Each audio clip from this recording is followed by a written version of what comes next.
a neural network. Okay, so let me share my screen here. Okay.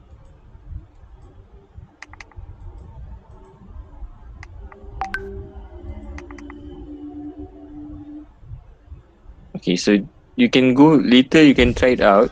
Okay, you can go to this website, which is quickdraw.withgoogle.com, which actually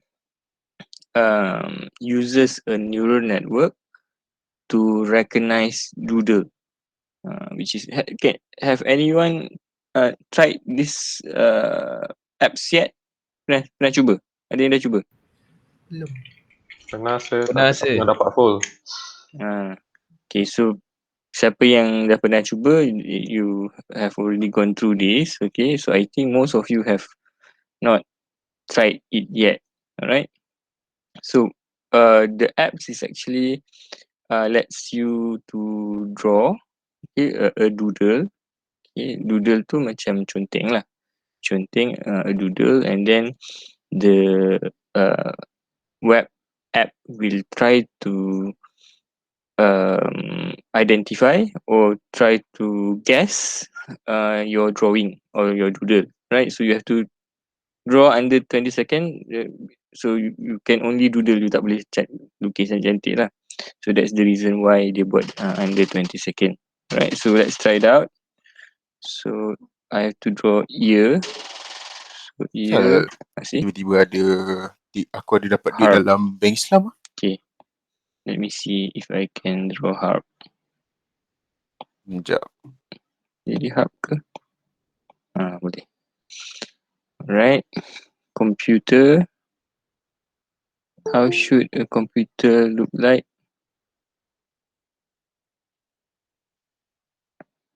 Okay, I say that this is a computer. Okay, fan. So later on nanti kita boleh tengok macam mana how does the apa tu see belum habis lukis lagi dia dah go to the next one, butterfly. Okay, some of the doodle are very easy. It should be able to understand what you are doodling, right? So sometimes it's very fast, you tak habis lukis lagi dia dah go on to the next one, right? So Ni stress, bodoh. Ingat tak yang kita right? boleh claim So yang bujang? these semua are tu? all my drawings. Okay, Aku dapat lah kot. the 350. program managed to understand, alright, Yang each of aku ada what cerita kat kau I've already drawn, right? So kalau for example let's Ni look at harp. Tadi yang harp tu BSN macam ke apa? Bukan BSN. not many people Benda understand definisi what is borang harp, bagai right?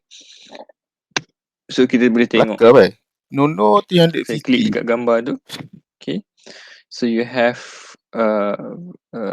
first of all dia tunjukkan what are the second closest match and the third closest match of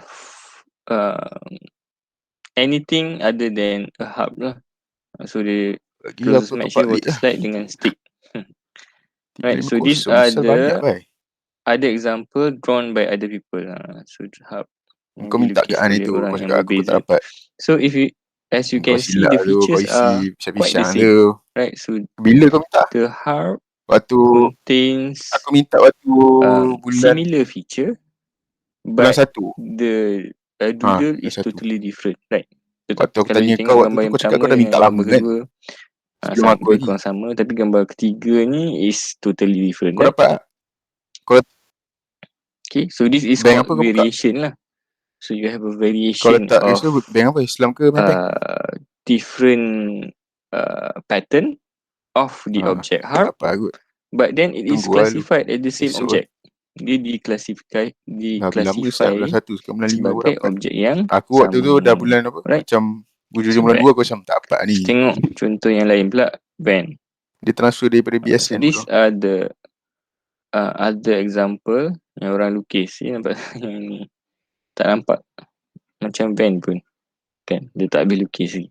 Ya, main boy. So these are other examples Takkan aku boleh that dapat were drawn. kau tak dapat. A doodle, dia tak semestinya perlu 100% exactly macam van, BSN tu but the neural apa network lagi? should be able to recognize what you are trying to draw. Okay. Butterfly. So butterfly sama lah punya pattern dia kan. But then you got a different butterfly. Alright, so let's try again. Okay, sometimes I like to play around. Boleh tak kalau saya add few features? For example, saya buat macam ni. Saya letak muka. Lepas tu, okay, see dia tak boleh kan? Tapi kalau saya buat macam ni, baru dia identify as a wheel. Alright. So snowman boleh tak saya macam buat muka orang? Yang dapat 700, ada yang dapat 350. Pakai topi contohnya. Siapa yang boleh.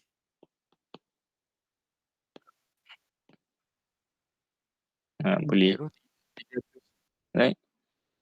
House plant. House plant. What is a house plant? Maybank. Rumah yang ada Rumah yang ada pokok. yang buat apa tu yang Muslimat tu saya buat plan biasa pun boleh. Okay, sama microwave. Microwave. Solat Jumaat itu dia tak dia identify as microwave. Jangan jadi Sultan Amirul. Datang waktu tak orang boleh. salam. So microwave. Kalau solat Jumaat kan, itu memang tak boleh elak lah. Memang kena jam ke apa. Lepas tu sampai-sampai Screwdriver. tengah solat Jumaat kan. Sometimes saya tidak tahu apa benda dia tulis. So kita boleh tak masuk? Apa tu? Macam continue. Yeah. Macam sekarang ni tengah rakaat kedua, tengah rukuk. Lepas kita boleh. masuk rukuk je. Sometimes ada benda boleh. You can apa tu cheat a bit just to lepas habis make kira macam dalam apa tu. Yelah. Kalau dia dah contoh dia dah bangun kan. So kira dia tak boleh. Dia boleh. Macam kena tambah 2. Okay, walaupun sah juga kira kita solat Jumaat apa tu? Saya letak muka kalau dia macam kita tak boleh nak ada yang boleh, ada yang tak boleh. So, aku ingat waktu right, so it's interesting, right? Lepas tu tengah solat ni. Memang interesting sir. Okay, later you can try it out. Right, you know the link. Okay, but try it later lah. Okay, so the question now would be how would the neural network algorithm is able to manage to identify or classify each of the should I say each of the doodle tu lah. Maknanya doodle tu kalau dia kata lukis gambar orang for example, and the neural network is able to classify or recognize your doodle with its correct label or classification. So let's get back to what we have already learned previously. Sebelum ni kita belajar dalam bentuk N dan O dan XOR kan, betul tak? Betul. Okay, so let me open the BPNN jap. BPNN. Okay. So let me share my screen. Okay, share my screen. Okay, so this is the program that I've created earlier. Okay, have you tried creating the program? Boleh? Still working on it, sir. Alright. Shouldn't be that hard to do. The hard part would be how the loop, alright, how the loop works. Okay, because yang ini looping dia dekat dekat epoch. Okay, at the start of the epoch you have the whole loop, and then inside the loop epoch you have the iteration epoch. Iteration we know that because we have only 4 samples, so there's a for loop here where you state the loop must be only at the limit of 4 iteration, kan? And then the rest tu you pakai je lah macam biasa. Yang ni hari tu saya bagi jawapan salah tu kan sebab saya dia punya output ni sepatutnya delta dekat sini. Sepatutnya weight, tapi saya output delta ni delta weight 4/5 which produce the wrong output. Right? I haven't given the correct output yet, so nanti saya bagilah yang ni. Okay, but I want to share something else which is similar to the doodle just now. Let me see yang kita buat tadi tu kan. So I have with me this data set in binary format, okay, which is this one. So this is the input and then this is the label. Tadi dua lah. Saya tunjukkan kat you. So saya letak sebelah-sebelah. Dulu saya ada buat dalam bentuk Excel tapi mana dah.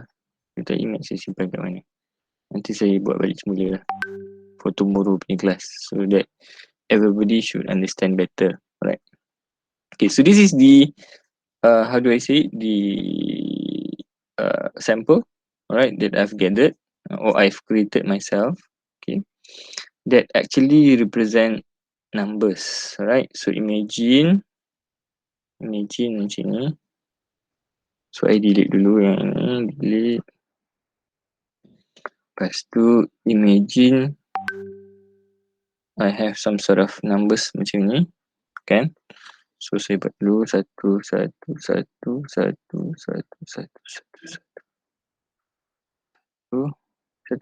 Okay. 0, 0, 0, nama dia 0, BBR 0, 0, dulu. 0, 0, 0, 0, 0, 0. Okay. So the rest of the number ni BBR. bagi nampak saya jadikan putih. Okay.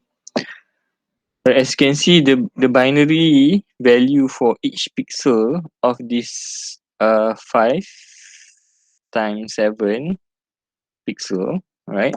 So 5 is the width of the image, 7 is the height. I can actually create some sort of numbers lah,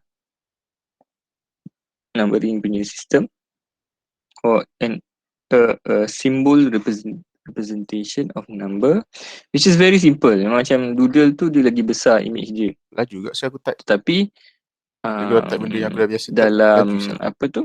Dalam you punya example yang saya bagi ni is 5 times 7 pixels that represent a number by having a combination of binary values. So these binary values are then laid out in one long lines macam ni. Saya copy ni, lepas tu saya paste kat sini.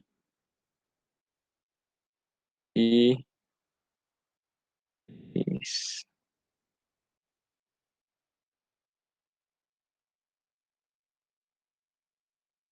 Ni, paste kat sini.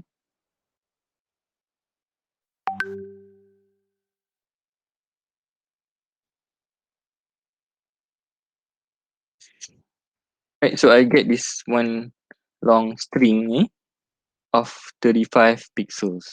Ni 35 pixels. Ambil sama dengan je. Okay. Nampak tak? 5 pixels. So ini 5 pixels times 7 pixels. The long string is 35 pixels. Okay, you bayangkan long string ni saya pindahkan ke dalam tapi tulis dalam proses bro. ni numbers.txt ni. Alright, so I'll get something like this lah. So number 4 is 0, 1, 2, 3, 4. So this is number 4. Okay, the rest is starts from 0, 1, 2, 3 until 9. So we have 10 different symbols. Okay, 10 different symbols of numbers. Faham tak? Are you fine with based my example right now? Aku tanya member aku Faham, pun sir? dapat gak aku tanya dia. Okay, yang the rest, how about the rest?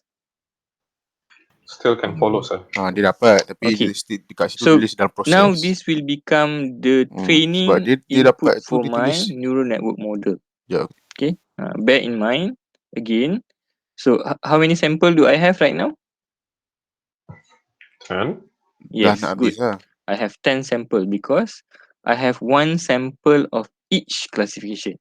Bodoh So, kau pun bujang bear bodoh. in mind for each classification of the number, contohnya saya ambil aku number letak 1 dia status start dari tu. 0 kan. So this is Bodoh kat number 1. status tu ada bujang So dia I bodoh, can ada actually belajar have kan. another value here kat bawah ni. Maknanya a different variation of number 1. So maybe I ubah sikit ni jadi 1 for example. So again, this is number 1 but it is a different variation lah, bentuk dia lain sikit.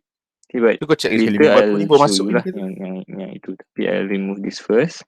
So what I want to show you is Ataupun kau tak check I tu aku have check nanti. one shape Lepas or kau check. one sample Tak for logik bodoh aku each dapat ke tak class dapat. of the Aku numbers itu member from aku yang 0 Kelantan to Jom 9. semua Maknanya isi lah. 0 ada Aku satu macam usi simbol, lah aku. 1 ada satu simbol, Dah dapat alhamdulillah so iqai. on until Tak dapat 9. senyum lah. Okay, 9 would have its own symbol. So these are the input. Alright, dia Aku belum daripada sekolah lagi dah saya dah biasa bodoh. Kalau ada bantuan apa tu, apa-apa tak ada aku memang target, tak ada apply label babi. lagi. We don't have label yet. Alright, so now we have Gaji parent. Masalahnya determine gaji tu the parent. Aku tak ada input. duit. Alright, so this will be our input. Dulu kecil bodoh duit raya And we semua want mak aku to ambil. create Tak tamu haji. our Pas classification aku which besar is aku the dapat output. tukang tamu haji habiskan. Mantap. How many output would you guess the Yalah, neural network? dulu member-member semua kan dapat duit Nanti raya kita nak simpan create kan. ni. Ada banyak Macam output. aku tak boleh bodoh kena bagi 0 semua. until 9, is it? Kalau ada aku rembat Yes, ke 0 macam until 9, bagi which is RM10 how sebab many? aku macam tu. 10. 10. Good. Nak tipu tak boleh sebab So 10 adik-adik aku output 4 neuron. isi semua sama. So 10 Macam output babi. neuron Sial. is represented as a column. So kita ada target ni, target dataset kita. So each Nak beli column mousepad lah. kan, each column of the Dia boleh target bazir. punya dataset ni Tapi mousepad tak is menarik lah the Ada yang neuron, the output Gigantus ni neuron. besar sangat lah. So XXL. if you can see, the first input sample is associated to the first output sample. So ini adalah sample outputnya, yang mana only the first neuron is Gigantus ni activated. okey. We Tengok call ni this semua dah activation mantap. lah. Maknanya Harga nilai tak mahal 1 sangat tu tau. hanya Lepas tu, true dekat neuron dia yang punya pertama saja, sizing dia because the first neuron belongs to the macam tak first kena lah. classification, which Dengan is aku punya the number 0. setup. Okay, and Sebab then kalau aku beli juga so nanti on. duit lebih bro. The second Nak neuron gunting, represent number 1, the third bagi neuron tepi represent number macam 3, boleh. and so forth sampai the 10th neuron, which is the number 9. Nampak tak? Hanya satu je neuron activated at one time. So this will later help you to do classification lah. Sebab nanti bila you masukkan apa-apa image ke dalam you punya neural network kan, random image, Kalau aku jual so the network has to guess. So this activation of neuron will help 300 lebih the neural network to identify which classification that the image belongs to later. So how does it work? Kita tengok lah. Ada program dia, saya dah this is an old program. It's an old program that I've already compiled earlier. I haven't showed you the program yet, right? Saya tak pernah tunjuk lagi kan? So this No, one. sir. Okay, so I have this program, sama je macam yang ini sebenarnya. It's the same program. Tapi program ni untuk solvekan apa tu, XOR. Okay, so very simple. So I have another one which is I have already compiled. Tapi dia a bit more complex lah. Mana ni? Saya dah run dah. Okay. So what happen is that when I run the program will ask, it will ask the saya agak sikit. It will ask the number of input neuron that it should be. Right, so this is some sort of initializing. So the number of, yes, tak dengar. Your microphone. Okay, sorry. Okay, alright, thank you. Okay. Okay, that's better. Yep. Alright, so the input neuron, what the program needs is it needs to know the number of input neuron that we need to create. So as we have already readied our our file here, our training file kita panggil, which is consists of the input and the target. So we know that we should have how many input neuron? Rasa-rasa? 35, Yes, good. 35. Kenapa 35? because it is the total number of pixels in that Good. picture. Mhm. Total number of pieces. So siapa yang rasa jawapan tadi tu 10, salah lah. Dia bukannya the input is not based on the number of sample. The input is based on the number of pixels. Alright? So please understand the difference, alright, between the two. Okay. So I enter output neuron ada 10 tadi kita dah bincangkan. 10. Okay, sample size, walaupun in our case here we only have 10 sample, but if I were to increase the variation of each classes, contohnya macam classes nombor 2 for example, I have 10 image of number 2 and then I have 10 image of each other classification as well. So my sample would be 100. Okay, sebab saya ada 10 of each.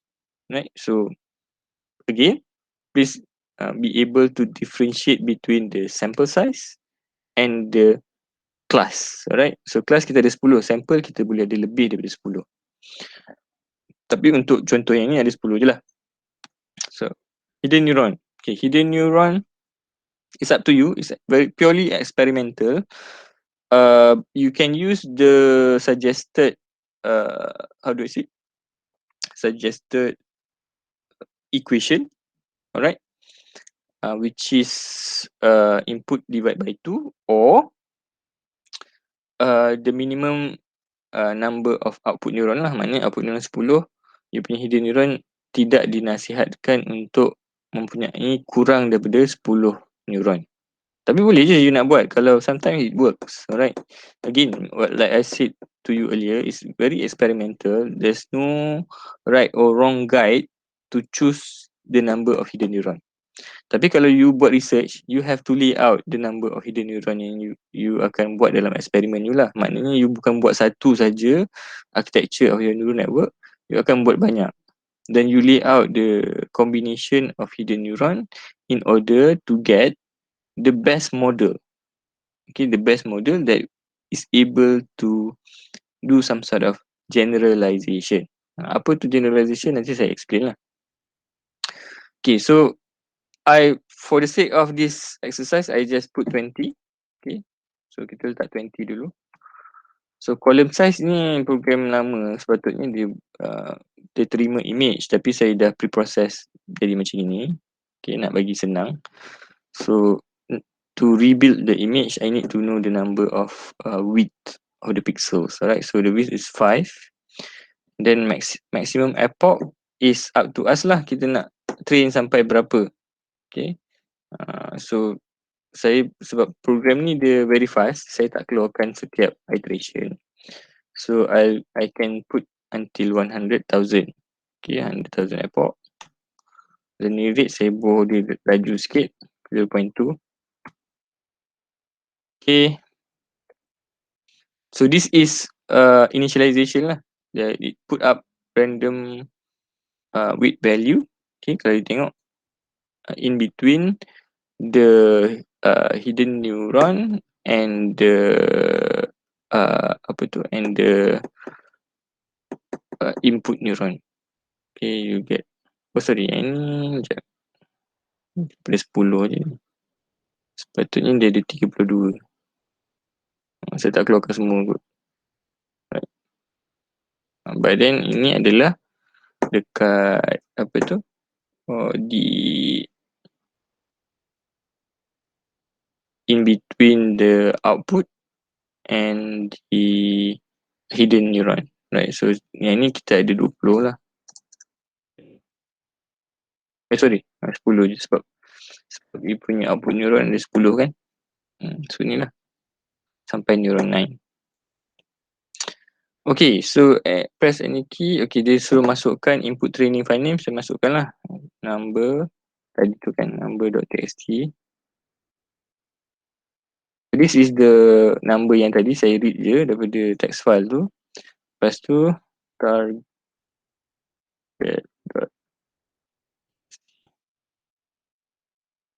which is the output training. Alright, so now I have already associated the input and the target according to the index of the array lah. Saya masukkan dalam array.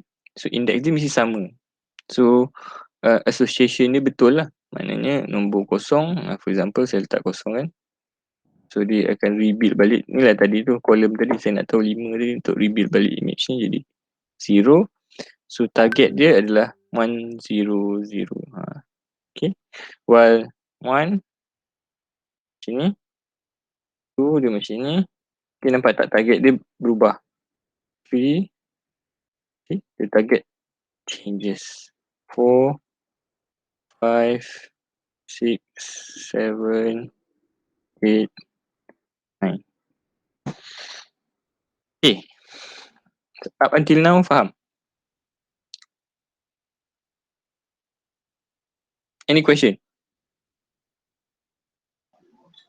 Sir, can you go over the initialization phase again? Okay, the initialization dia macam ini. Okay, let me show you. Because it's a random creation of weight value kan? Betul tak? So, yang ini saya buat sikit lah sebab kalau 32 tu banyak sangat. So, I'm just trying to show you what happened during the initialization. So, initialization, imagine if my input is 3 input, okay? And then again, my hidden neuron pun 3 juga. Okay, my output neuron 2 contoh So what the program does is actually saya yang statekan all the number earlier on kan, betul tak? Saya yang setkan.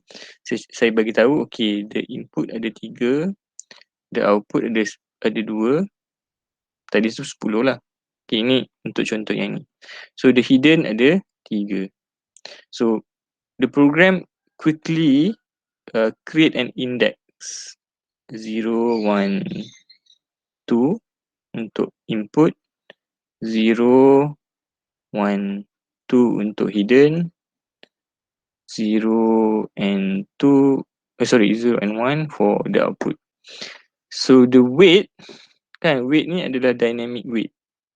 The dynamic weight is created as weight 0, 0. So weight 0, 0 ni unique at this point. So katalah weight nama dia tu pun saya buat lain kejap Nama dia pun tak sama. Nama dia jadi macam it's a unique variable. So weight input contohnya. Weight input 00. So yang ini jadi weight input 10. Something like that. Right? So the generation of the weight itself is based on the setup of the number of input neuron, hidden neuron and output neuron. So all these are generated randomly lah. Dia ada dia punya ada random function kan, kalau dalam C++ kita ada random function. So the weight are generated randomly in a range that we have already specified. So in my case, kalau tak silap saya ikut yang range yang tu lah, divide by f tu f kita 35, so negative 1.4 tak ingat dalam dia punya nota tu saya ikut je. So I got that random generation of weight. Okay, so sama juga dengan yang dekat bahagian sini tu, yang ada saya kena tekan space bar tadi, satu-satu tu dekat sini lah. So these are generated randomly one by one based on the number yang saya bagi. So ni ada looping lah dekat sini. Looping of initialization pun ada loop juga untuk create width. Okay, did I answer your question? Yes, I think so. Okay. Alright, so let's get back to the program. Okay, sekarang kita baru buat association of input and label saja. Belum lagi training lagi. Okay, so now I press T for training. So during training, what happened is that it does each of the activation, okay, and updation of weight. So looping dia tu dah buat dah step 2, 3 and 4. So this is what happened in step 2 and 3 and 4. Cuma saya tak keluarkan output dia because I want the program to run quickly. So I only produce the number of epoch on each 1000 epoch. Maknanya setiap 1000 epoch dia akan print lah. Sebab saya nak tahu progress dia kan. Okay, lepas tu this is the final activation. So the final activation, neuron sepatutnya dia sampel dia adalah 0.00000000001. Neuron 9 is activated sebab last data kita adalah kelas 9 kan. Alamak, sekejap give me 5 minutes. So I think you can try the doodle first. Give me 5 minutes.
Okay, sorry for the interruption.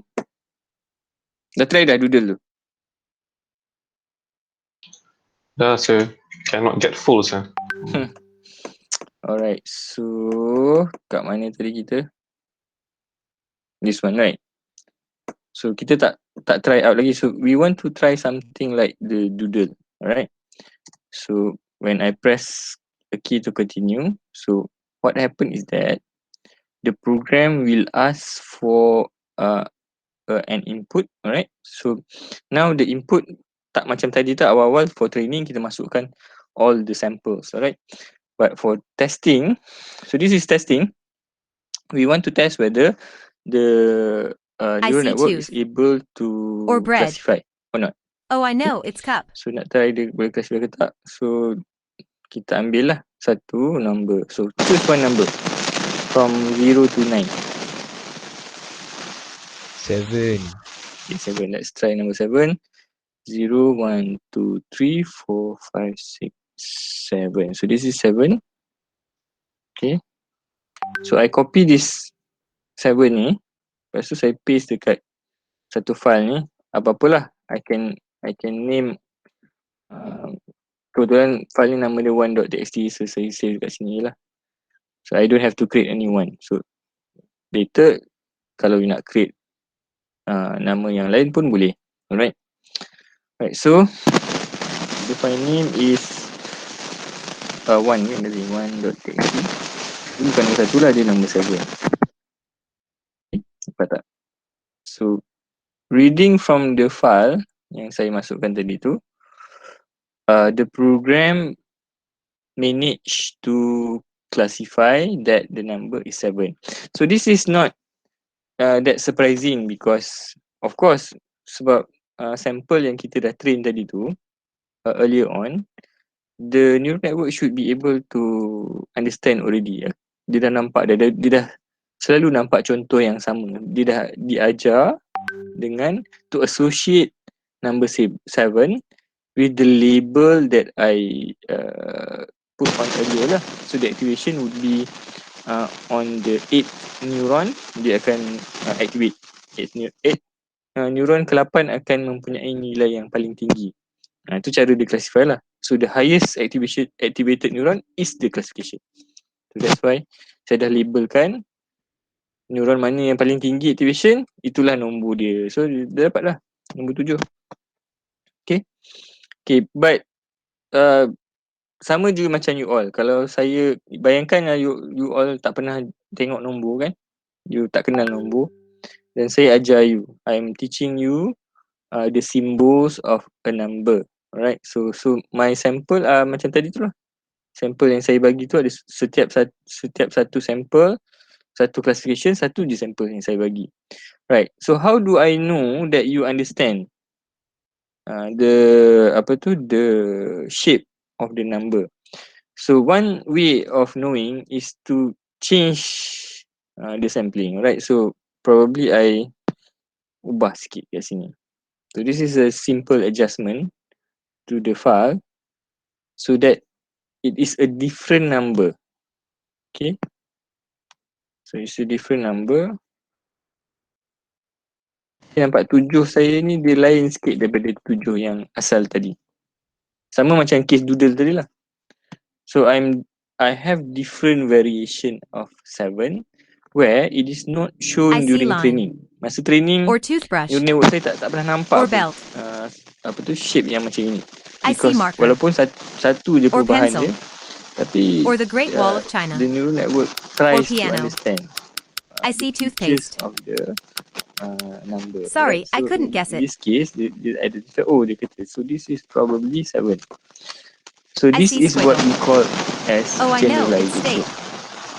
Generalization ni maknanya, walaupun data tu dah berubah, tetapi dia masih lagi able to identify the correct classification, which you have seen in the doodle program earlier. So nampak tak? Kalau saya ubah lagi, for example, tadi perubahan neuron ini. So let's say if I change this, here,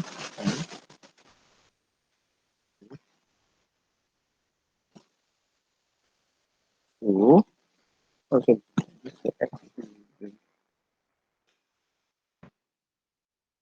So walaupun the image is distorted, right? Still the features of the number 7 is still how do I say it? Can be visualized, right? So kalau you pun as a human being, if I were to tell you to guess what number that this symbol represent, you would probably guess number 7, right? Alright? Okay, so further explaining my my program tadi tu. So imagine a variation of 0. Okay.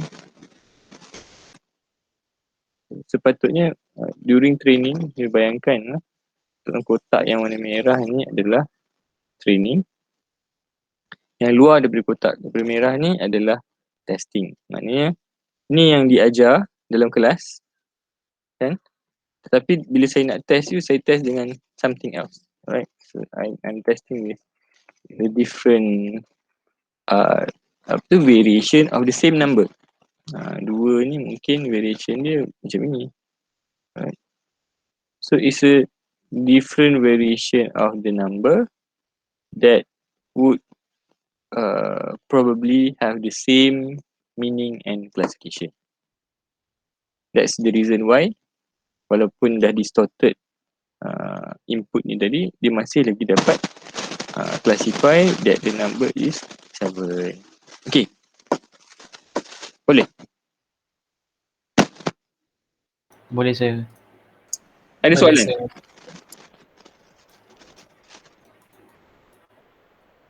Boleh tak kalau you relatekan dengan yang program XOR yang you dah buat ni tadi, kan? Sebelum ni kan you dah belajar kan XOR, which is quite simple, right? Now we expand the same problem to this problem yang tadi tu kan, to the number classification. Right, so let's try another number. Anda tahu kan saya acah-acah je, saya tipu you all kan. So which number that you prefer?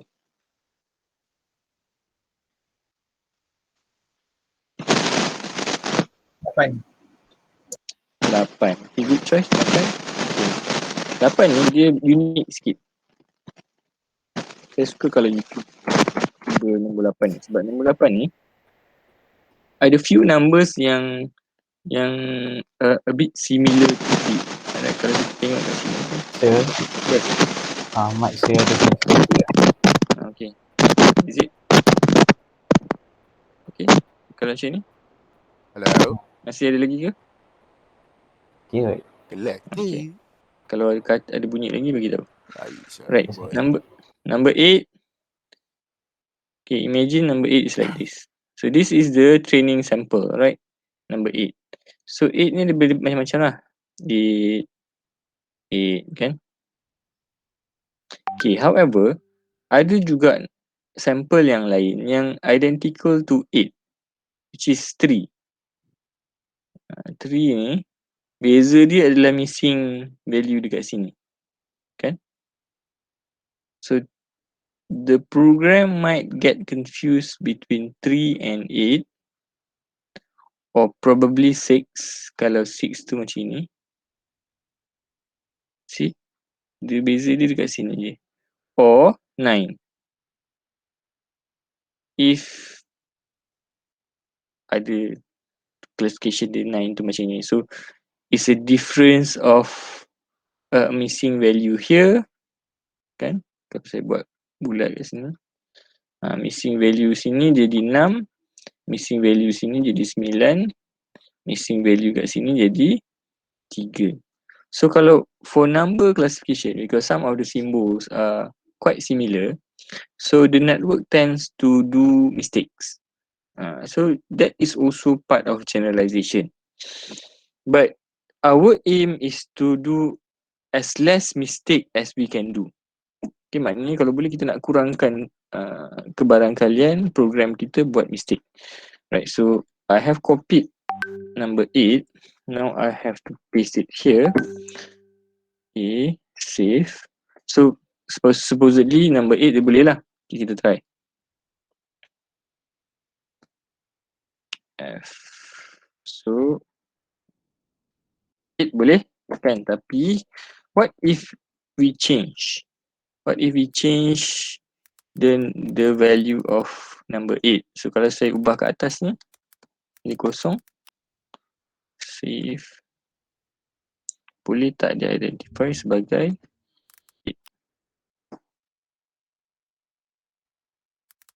8? Walaupun dia hilang dekat sini, dia boleh identify sebagai 8.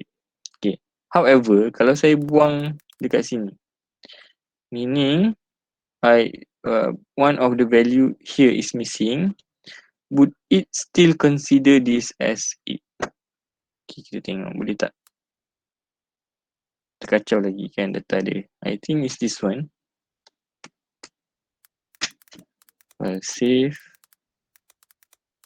C. Enter. See? Nampak tak? Dia dah mula tak boleh nak classify. Yang ni dia terus jadi 0 sebab dia missing dekat tengah-tengah ni. Okay?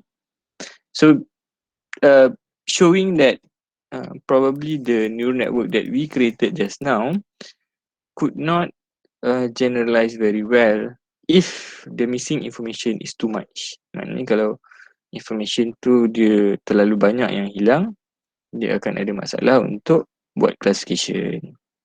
Okay, nampak tak? Maknanya sama je macam human. Kalau you kurangkan lagi pun kan sampel ni, maknanya add noise ke contohnya, it is very hard for even you, kalau saya suruh you teka ni nombor apa, you pun akan make mistakes. Probably you akan cakap 3 dan sebagainya. Alright? So, kita tengok lagi kalau saya ubah something yang dekat sini. Jangan tengok nombor dia. Okay. Ni just sediakan satu. Save. Oh. So, information yang tambah kat sini menguatkan lagi dia punya hypothesis ataupun prediction saying that this is number 8 because of the the strength of the value yang kita masukkan dekat sini. So dia lebih macam 8 lah if the neural network get some sort of new information. Okay? Boleh? Faham? Sir, is this generalization? Yes, this is generalization. Kenapa Okay. kenapa generalization? Sebab sampel yang ni tidak terkandung di dalam training.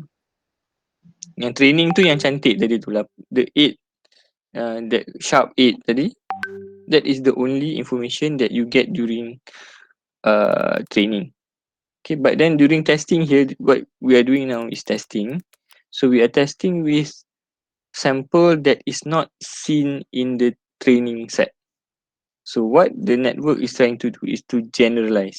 So it will try to guess the number according to its closest activated neuron. Maknanya bila kita bagi input macam ni, dia akan try activatekan neuron dia dan activation yang paling tinggi adalah classification tu. So dia macam teka lah. Dia pun tak tahu betul ke tak. So we are the one that needs to verify whether the output that was produced during the test set tu adalah betul ataupun salah. So that's why nanti later we will have two kind of accuracy. One is the accuracy of the training, and then another one is the accuracy of the testing. So your data would probably be split into two. Okay, your sample tu kan, katalah saya ada 100 input, 100 sample, sorry. And from the 100 sample, I split the sample into train and test. Alright, so train and test tu akan ada dia punya accuracy dia sendiri. So a good neural network or a good machine learning model would have both good accuracy on training and testing. Okay, yang training and testing tu nanti kejap lagi saya tunjuk contoh yang lain lah. Okay, ada soalan? Yang lain? Senyap je. So generalization is just we're trying to make the model to be adaptive, meaning it can be applied to other inputs as well. Is Yes. okay, got it. Tapi based but- on the training set, is it? Yes, based on the training set. So sebenarnya network tu dia bukan adapt tau. Network tu dia dah berhenti learning dah. During testing dia dah tak belajar dah. During testing tu dia lebih kepada guessing. It try to guess the output based on what it has already learned. Macam you all lah. Kalau saya ajar you all kan dalam kelas, saya ajar all the theory and all kan. I can have two set of question. Ada soalan yang straightforward. Apa yang you belajar dalam kelas, itulah yang saya tanya.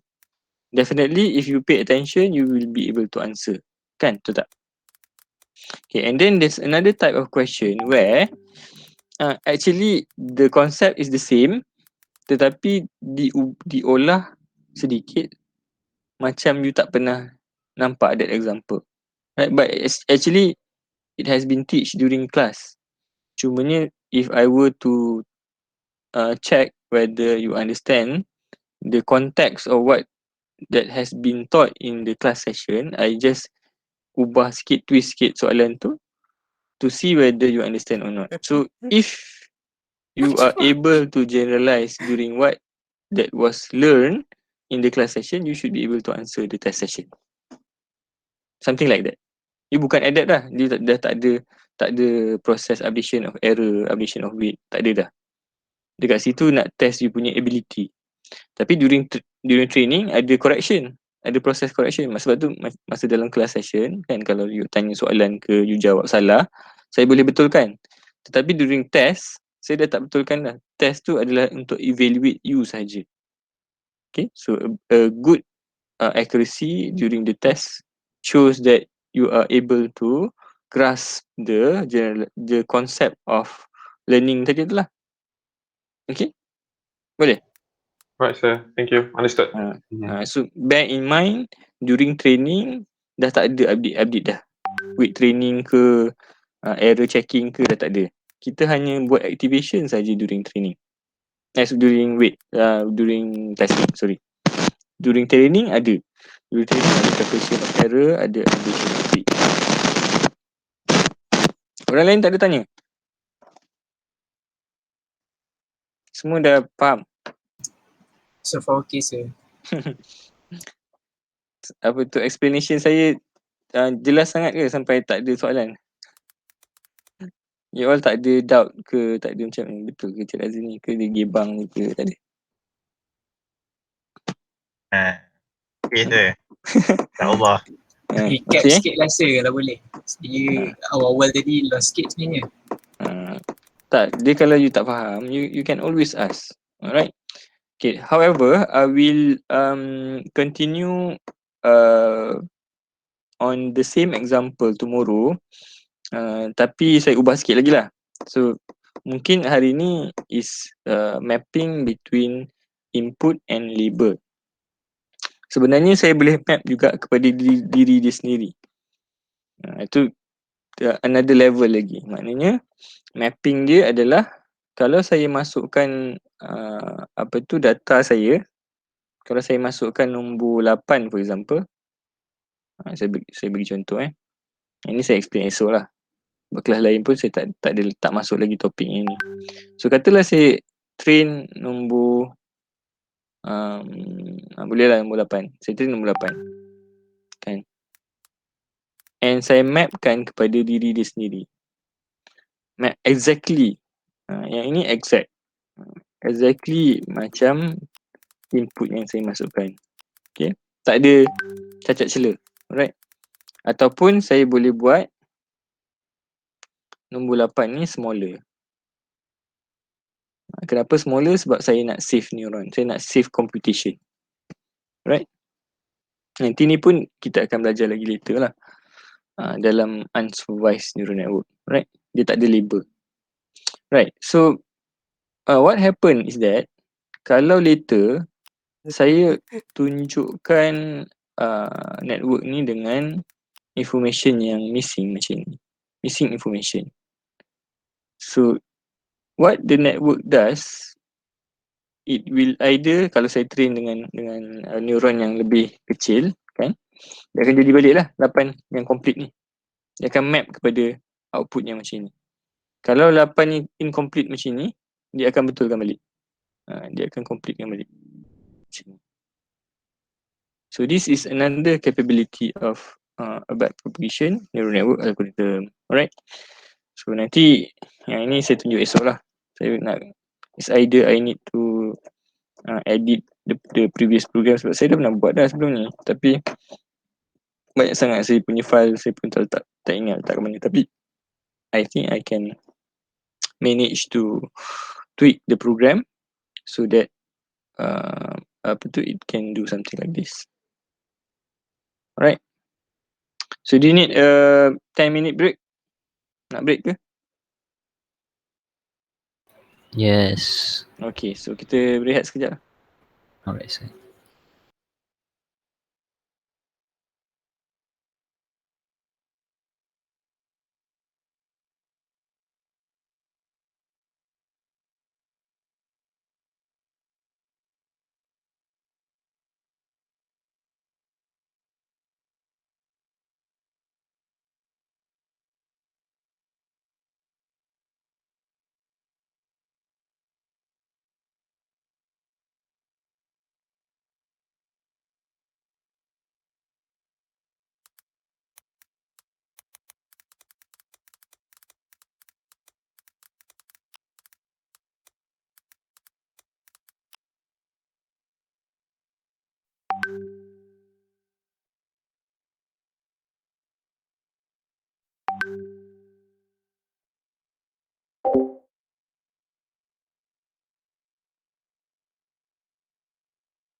I see bow tie. Or square. Or underwear. Oh, I know, it's houseplant.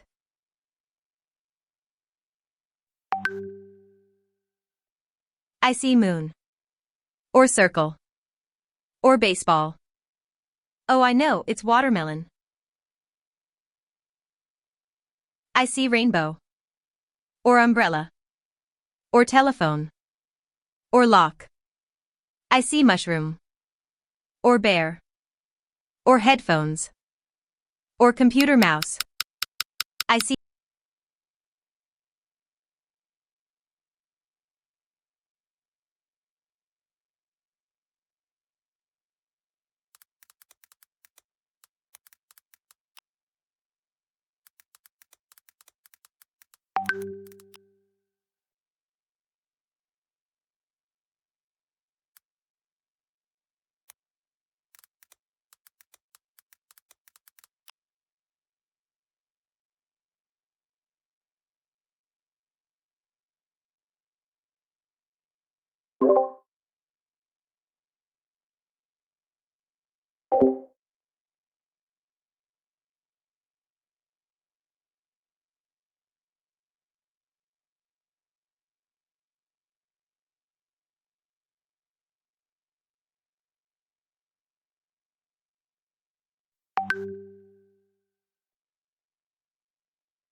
Alright, so sikit lagi. Bila kita continue. Can we continue with the example? Okay, so I have with me this Python program. Nampak tak Python program ni? Alright, so the Python program, nanti saya bagi you. You boleh run sendiri. You ambil Python kan? Ambil. Okay, so you should be able to understand the code lah. So I have with me a Python program that uses NumPy, Pandas, and Matplot library. In this example, the program will try to classify fruit data. Alright, so dia baca fruit data with colors ni. Nanti saya bagi juga fruit data with colors, macam ni file dia. Okay, macam ni. It's a semi-structured dataset dalam bentuk text. Okay, so apa yang dia buat adalah dia akan load all the data ni into a data frame so that it become something like sekejap saya restart lah. So that all of the apa tu data that is read inside the text file is apa tu structured, okay, macam SQL. So I run this, okay. So by right Python doesn't have this libraries, right? So you have to install it. You have to install NumPy, you have to install Pandas and Matplot library. So for, by importing and defining it as a, how do I say it, as a object. So ini object NumPy and P ni object NumPy, PD object Pandas, and PLT is Matplot library object. Okay, don't worry about this. Okay, don't worry about the code. Saya tak nak peningkan you dengan code. But I want to show you how this text sample is used to classify fruits. Alright, so kita tengok. So I read the data. Okay, yang ni dibaca head dia. So this is the first sample di dalam text file tu. Kalau saya nak keluar kelas 10, saya buat macam ni. Kelas 10. Because this is not a Python class, so you can try out understanding the apa tu the program later. But basically, it reads the data set and then it tries to understand what the data is all about. And then bila dia dah faham data tu, kita hantar kepada classification. Alright, so type ni saya check whether kelas dia apa. So kelas dia adalah object panda, alright. And then I can immediately use method or function of pandas inside my created data frame, which is fruit lah, sebab saya assign tadi tu as fruits kan. So you boleh assign as apa-apa yang you nak lah, buah ke apa ke. So, but as you assign that variable, you can use it throughout the example. Okay. So one of the method is unique. Unique ni dia akan cari a unique name inside the field fruit name ni. So apple, mandarin, orange, lemon. So these are the 4 unique classes. So you tahulah, maknanya you buat unique ni, you dah tahu dah output dia ada berapa. So in this case ada berapa output? Ada 4 kan. Apple, mandarin, orange dan lemon. Dengar Are you still with me? Yeah. Yes, sir. Okay, so further understanding the dataset that we have already loaded, so we know that we have 59 sample, 59 sample that has a variation of apple, variation of mandarin, variation of orange and lemon.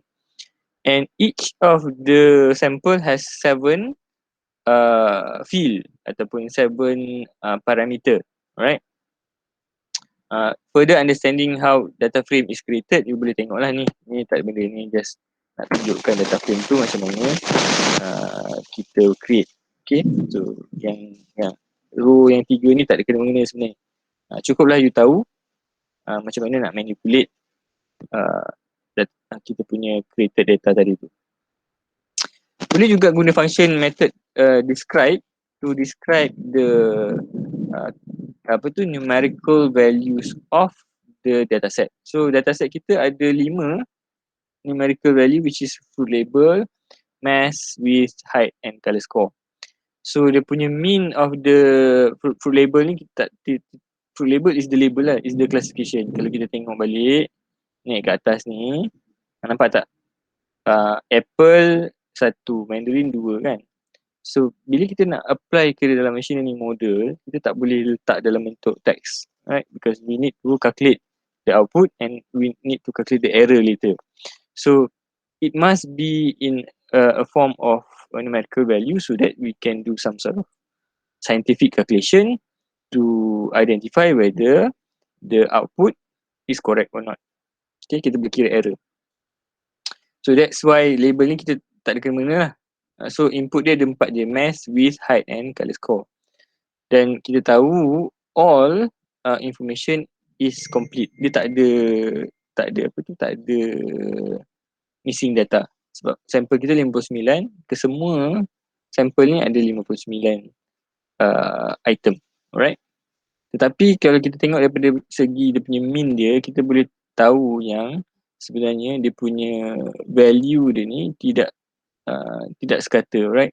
Because the strength of the input, yang ini numerical sampai 7, yang ini under 1, yang ini ratus-ratus. Okay, so the consistency of the input is not that good, right? So we need to do something about this lah later. Right, lepas tu we can identify the distribution. So the distribution is the frequency of the classes.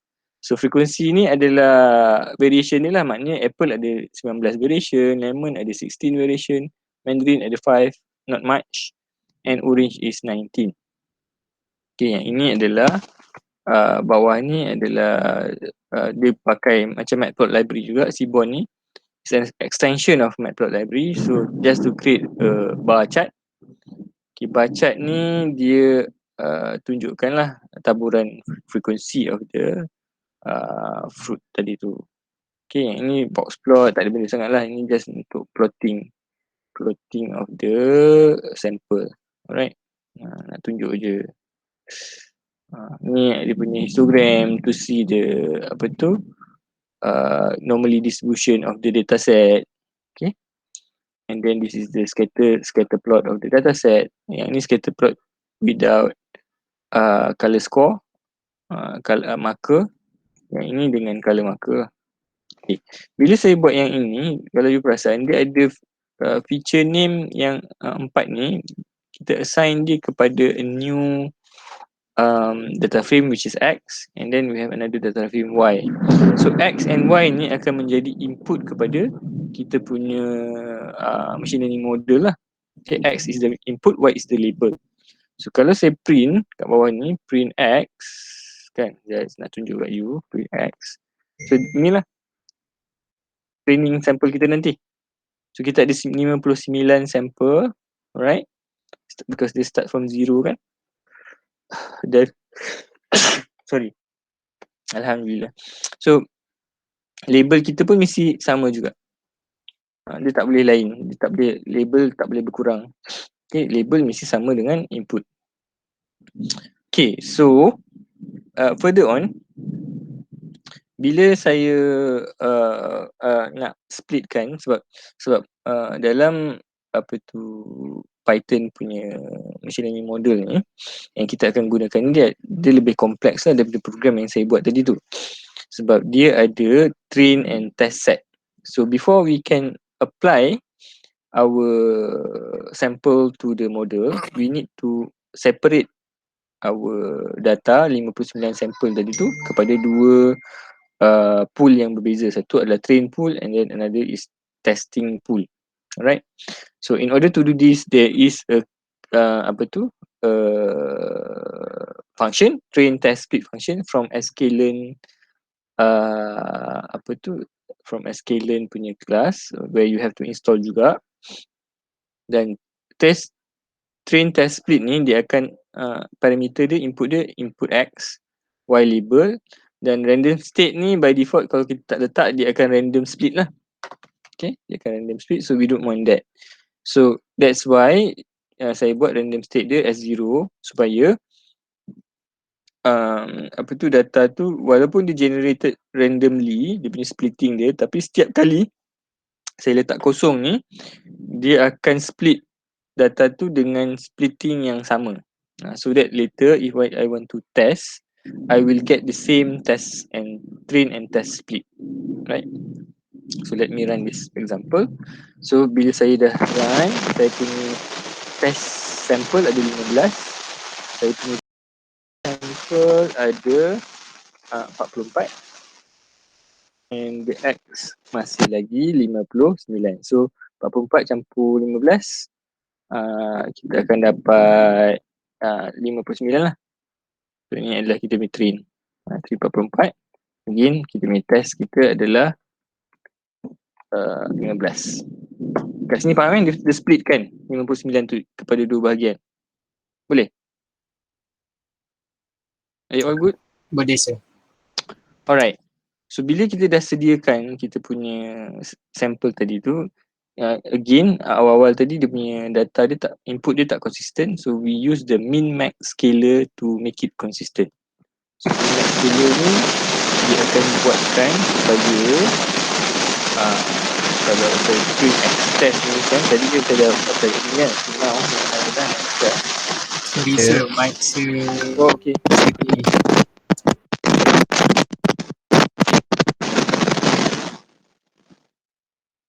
Boleh? Okay, sir. Thank you, sir. Better.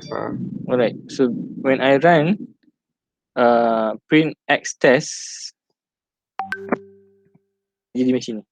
Dia dah tak macam x ni tadi lah. X ni dia macam ni. Okay, bila x test dia akan scalekan supaya scale dia lebih dalam range yang sama, tapi masih lagi mengekalkan dia punya dia punya strength of activation. Strength of maknanya kalau nilai dia tu daripada range sekian ke sekian tu, dia akan ambil dekat part yang mana. Nanti saya akan explain dalam next class, saya akan explain min max scaler ni lah. Okay, kita panggil juga data massage. Okay, kita massage data kita supaya dia semuanya di dalam range yang sama. Sebab kalau awal-awal tadi kalau kita ambil kan yang ni, because we know that the activation is input times weight kan, input times weight. So you bayangkan kalau input yang besar ni nilai dia times weight, kita akan dapat activation yang besar. So we don't want that. So it will affect our training later. So that's the reason why we change the scale of the input using the min max scaler, right? So dapatlah macam ni kita punya sample. Now kita boleh apply kat model kita. So kalau you tengok sebenarnya model ni very simple. Dia load je model apa yang dia nak pakai, logistic regression ke contohnya, dan dia pakai je logistic regression tu into a variable ataupun object. Lepas tu dia terus feedkan dengan xtrain dengan label dia. Okay, ni input, ni label. Kalau you tengok yang lain pun sama, input label dia, contoh yang lain pun lebih kurang sama kod dia. Gunakan model apa, input dia adalah input dan label. Lepas tu dia test pula, dia gunakan test pool untuk check dia punya accuracy. During training dia hanya masukkan training saja. Ni training, ini adalah testing. Kat sini testing. Okay, so bila saya run, saya akan dapat accuracy untuk kedua-dua training dan test. Sebab kita ada dua pool berbeza tadi tu. So during training dia ada updation of weight, ada updation of dia ada looping, ada process learning tu lah.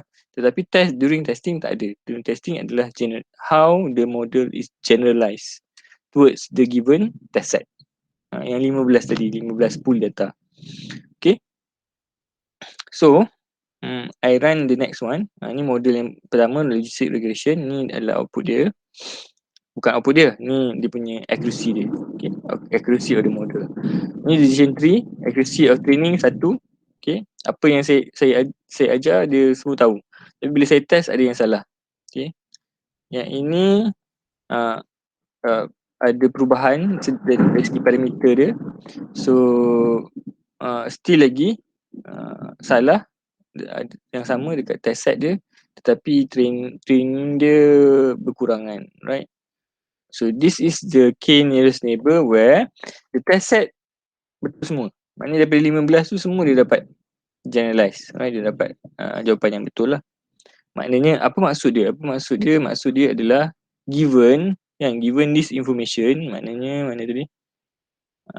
Saya print X balik semula. Print X. Tu pun tak keluar. Ini saya tukar. Okay, print X je ni kalau saya bagi dekat network tu 178, 7.1, 7.8 and 0.92. So I would tell the model to guess buah apa. Dengan information ini buah dia buah apa. Kalau you all mesti dia tak boleh teka kan. Sebab we are not the expert, right? We are not familiar with the features of the fruit. Alright. So what happened during training and testing is that the network is given the same information and it will try to identify what are the label. Kalau label tu betul, dia dapat markah lah. Kalau label tu salah, dia identify sebagai error. Alright, so this is linear discriminant analysis punya accuracy. This is caution yang Bayes punya accuracy.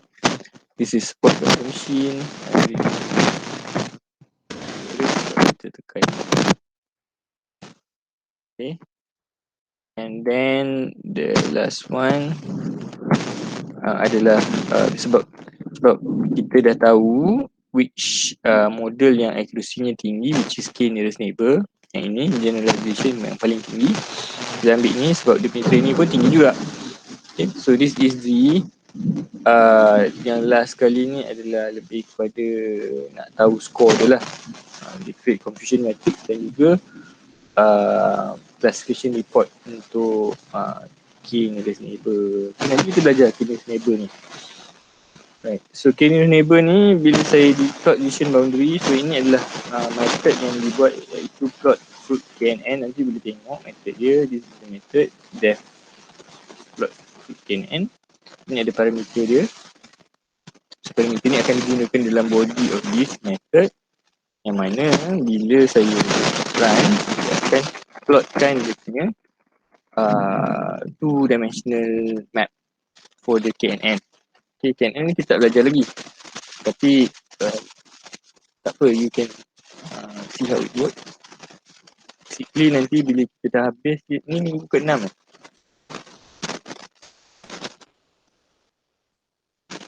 Yes, sir.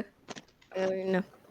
So next week minggu ke-7 kita wrap up supervise. So nanti minggu ke-8 kita dah boleh start belajar ni. Alright. Saya nampak tak ni? Yang titik-titik merah ni semua adalah apple, tetapi dalam decision boundary apple ada dia salah misclassification. Untuk K sama dengan 5 ni, dia ada misclassification orange. Orange terletak dekat dalam decision boundary apple. Alright. Kat sini dah start buruk lah. Tak apa, sikit lagi sikit. So, bila saya run yang next one, yang K sama dengan 1, ini adalah parameter dia, K sama dengan 1.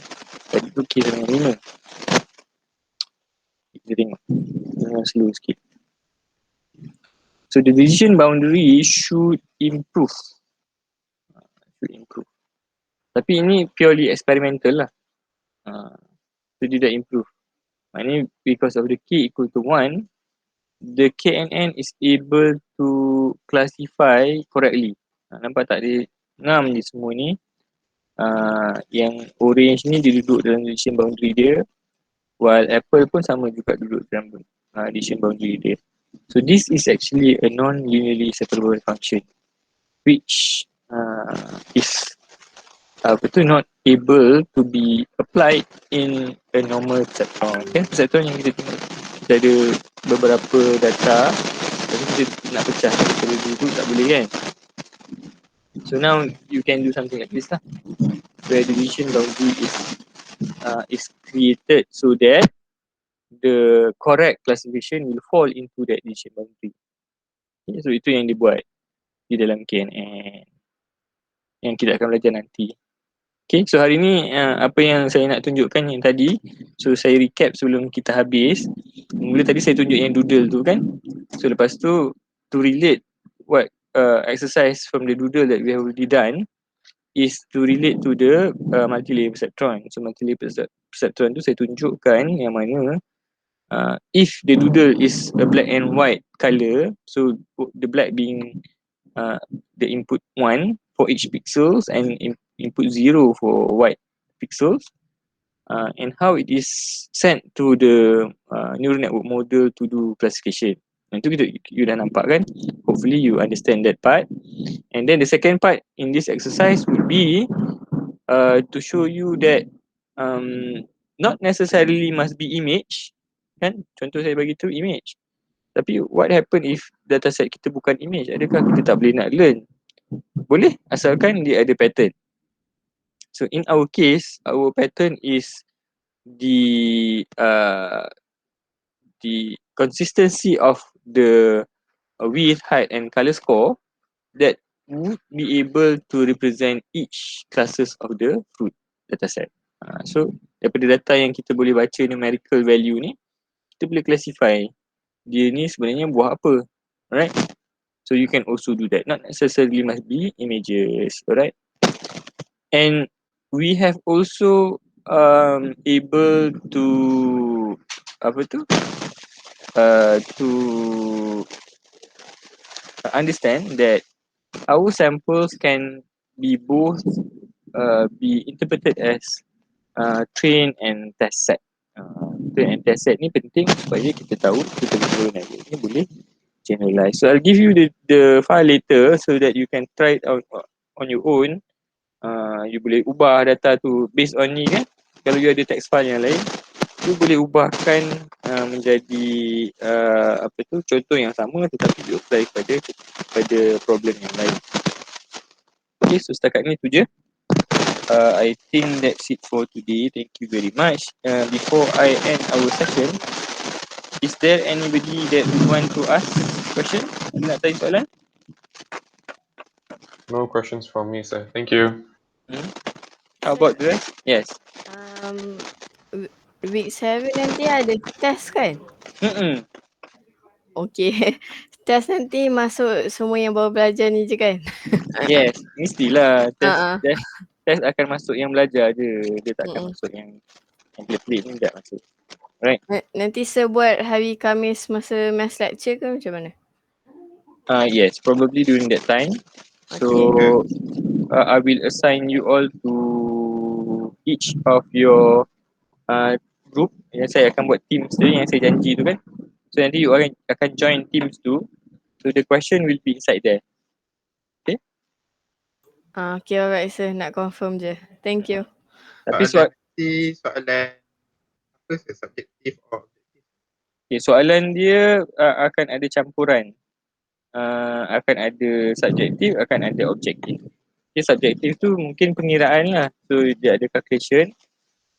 Lepas tu you input je calculation tu dekat jawapan dia. Lepas tu mungkin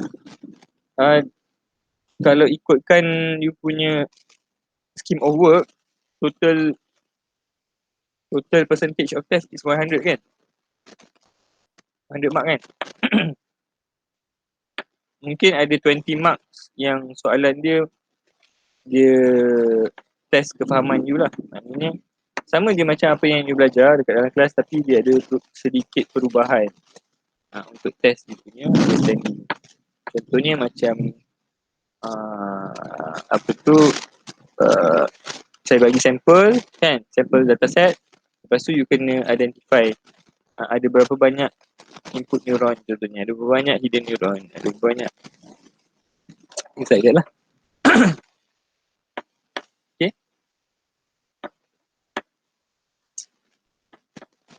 Lagi soalan lain? Nak soalan senang-senang boleh? Thank you. Soalan dia tak susah, tak senang. Dia average lah. Saya tak nak buat soalan sampai you tak boleh nak jawab. Tapi tak naklah buat soalan senang sangat sampai you all boleh tiru. Okay. So I will try to create the question so that some of the Sir ada ni tak sir? Contoh soalan ke apa? Exercise yang macam sama macam saya nak bagi test saya. Contoh exercise yang kita dah buat tu pengiraan. Nanti contohlah pengiraan activation of backpropagation, pengiraan activation of perceptron. Okay, kita buatkan sama-sama. Right. Lepas tu saya dah explain about the process kan, process step kan, step of the neural network tu. Apa tu, perceptron kita ada 4 step, application pun ada 4 step juga. Cumanya the elaboration of the step tu berbeza lah. And then another thing that I need to point out is that yang part yang saya suruh you baca sendiri. Ingat tak awal-awal semester itu saya suruh you baca sendiri yang introduction tu. Introduction tu dalam buku tu. dalam buku tu baca lah. Yang tu baca. So all the question will be based on what I have already given. Only that there will be some question around 20 marks yang akan test you punya apa tu, understanding of the subject matter, right? Dia akan di luar kotak sikit lah soalan 20% out of 100%. Okay. Alright, I think that's all for today. Thank you very much. So I hope you have a great Ramadan. Okay. Selamat berbuka puasa. So I'll meet you all again tomorrow, right? Yes. Okay, so that's it. Thank you very much. Thank you, sir.